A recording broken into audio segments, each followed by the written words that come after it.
Hey, what's going on, everybody? It's your boy Skip, aka Skipntosh. Finally back with my man Wes. Say what's up to the people, Wes. The boys are back in town. The typhoon is over. I finally got my internet back after 10 days. I get to talk with my main man, my nerd squeeze, Skip and Tosh, about some comics.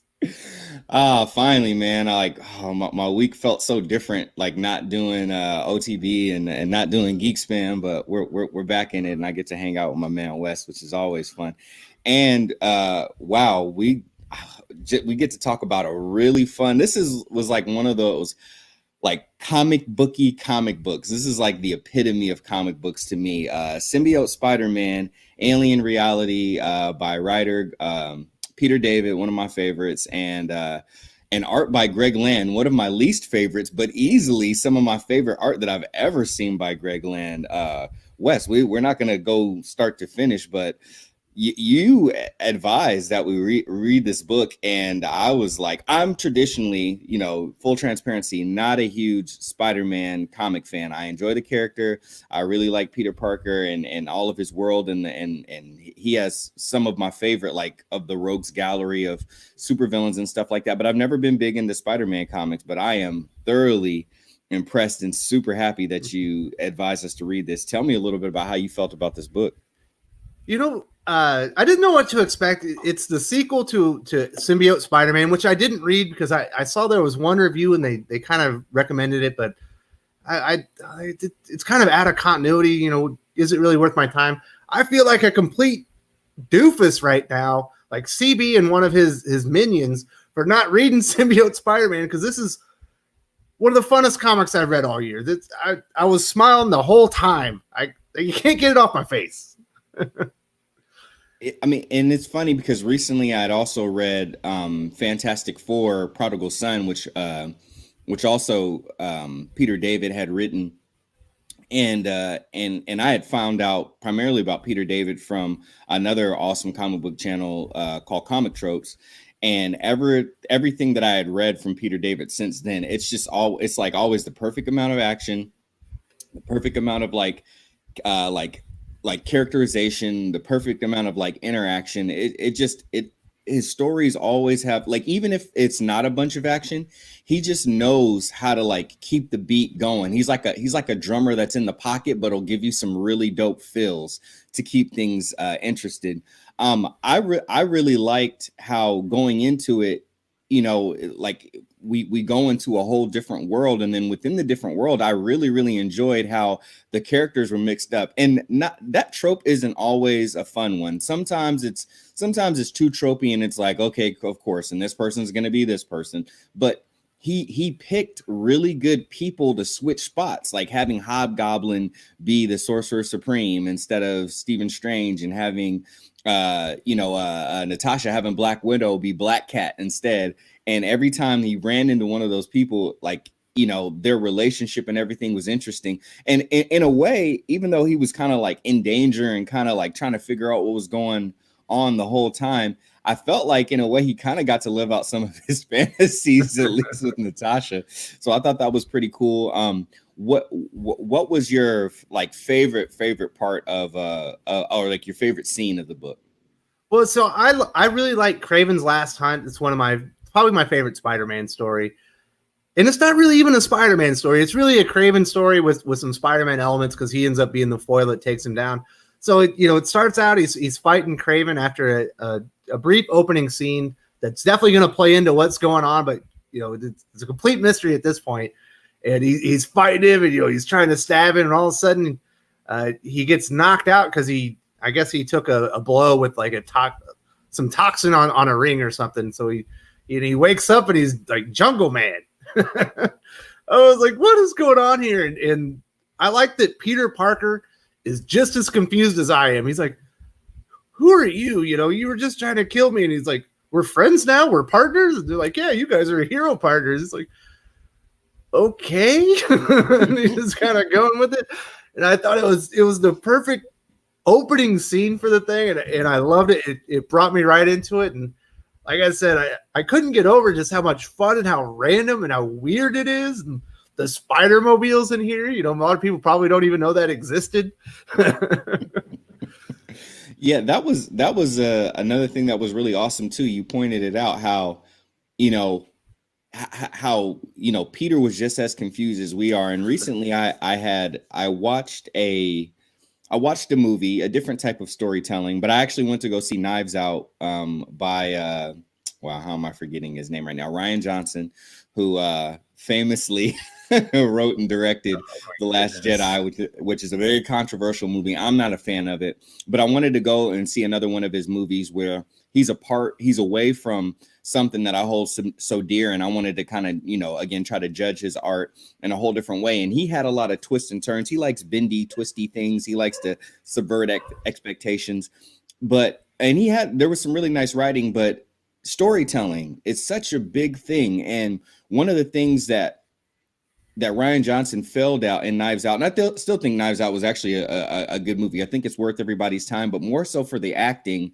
than for the writing per se. But something that he tried to do is I feel like, try to like outthink the audience. Like, hey, I'm going to show you guys how much smarter I am than you. I'm going to do some things, and then later on I'm going to kind of, explain. And I felt like what he did in that movie writing wise was a little bit closer to what Tom King has did in Batman issue 84. I'm going to go back and I'm going to show you guys the whole time I was smarter than you. All these things that were there. See, I had this plan the whole time, as opposed to Peter David in this, not trying to show us he's smarter than us, but really riding along with us. Like you said, after he got hit with the toxin ring, it was perfect how, like the blurriness, even how Greg Land, showed it. Like, first he was looking at Craven, who was just like trying to take a lady hostage, and then he's looking at him again and it's blurry. And then after the fog comes off, yeah, he's got the safari hat. He looks like the dude from Ace Ventura 2 that was like showing him around. Yeah. And it's just like, hold on, what? And the lady's like, what are you doing, Spider-Man? This is your sidekick right here. This is your main man. And like you said, Wes, we feel just like Peter Parker, as opposed to the writer trying to be like, I'm smarter than you, and kind of having like a bit of a condescending feel and explaining it all later.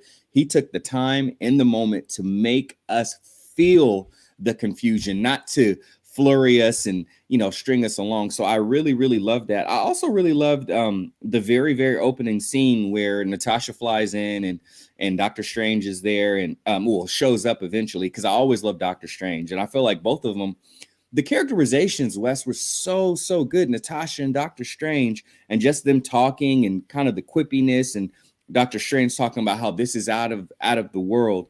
Outside of that part, what was another part that kind of really took you for a ride in the story?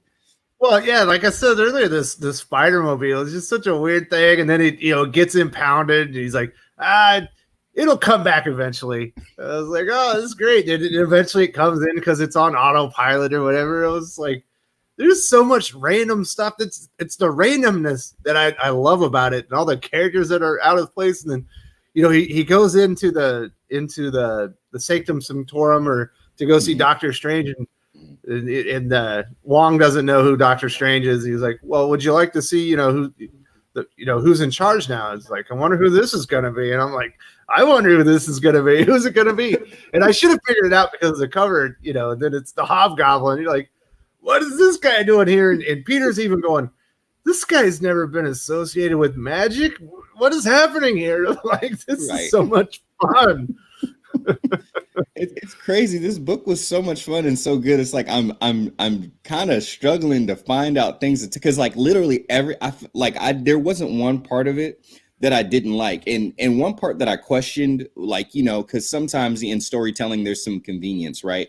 So like you said, when the Spider-Mobile showed up, and then he was like, it got impounded, and he was like, oh, it'll come back later, and I was like, that's a little convenient, but at the same time, in this world that he's in, he's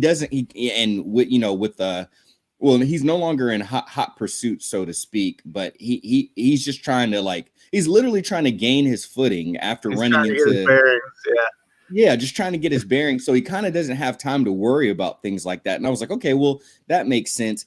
But I thought it was a little convenient. But then the way that it does come back in, it's so good. It's like, no, that's how you do it. That's how you pay it off. Oh gosh, it was really good. Now, I was really trying to figure out. I almost like if I had a little bit more time to read the book, I was gonna try to sit up there with like 3 different people who I thought it was, because I was like, if it's not Doctor Strange, who else could it possibly be? And for a second, I thought it was going to be J. Jonah Jameson, because I thought that would have just been hilarious if J. Jonah Jameson would have been the Sorcerer Supreme. I'd have been like, oh man, this just got even weirder. But I thought it was really perfect how it was the Hobgoblin, and how the Hobgoblin was using a lot of magic and stuff to try to basically try to subdue Spider-Man. I did think that the Venom suit was going to play a little bit more of a role in that initial interaction, but I wasn't disappointed with the direction that they ended up taking it. This whole comic book was so good. It's like I haven't read a comic book in a long time where it's like the whole comic is so good. I'm struggling to find things. I really just want to tell people like everybody should go read this book, because it was really, really, absolutely. Really good. Normally here on Outside the Bleed, we're going, oh, how does this connect into everything, and what's the bigger picture? Right. There is no bigger picture on this one, because it's a comic that connects to stuff that's from the 90s and 80s, and so it's really fun to just read this, and you don't have to think about where it all comes in. You just get to drop yourself into the comic, just enjoy all of it. And I know you said you're not the biggest Greg Land fan, and yes, I personally would have preferred Mark Bagley on the art, because he's the definitive kind of Venom artist. But everything's about this is funny, including the art. And I can't sing the praises of Symbiote Spider-Man Alien Reality high enough.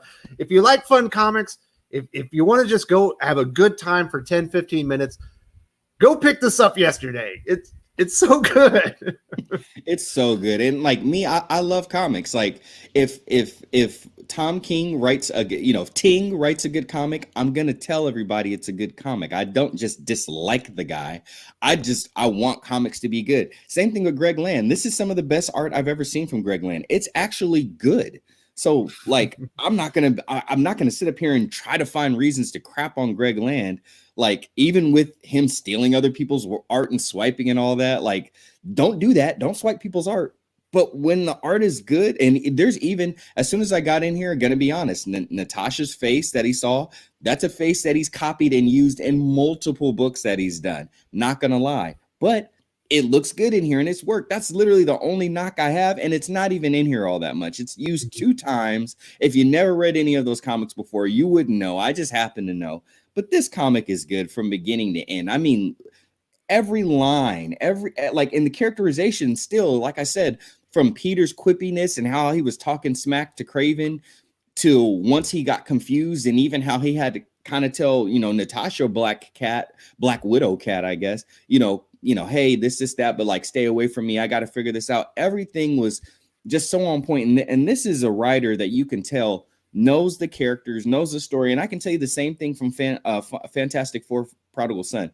He got the characterizations perfect. If you're someone who knows these characters, you're going to feel like this is the epitome. These are the essence of the characters when you read Peter David's stuff. And then the other part is he does stories so well. Like I said, he knows how to pace it. He knows how to take you through it. He knows how to make it fun. He knows how to make it funny. When it needs to be serious, he knows how to make it serious.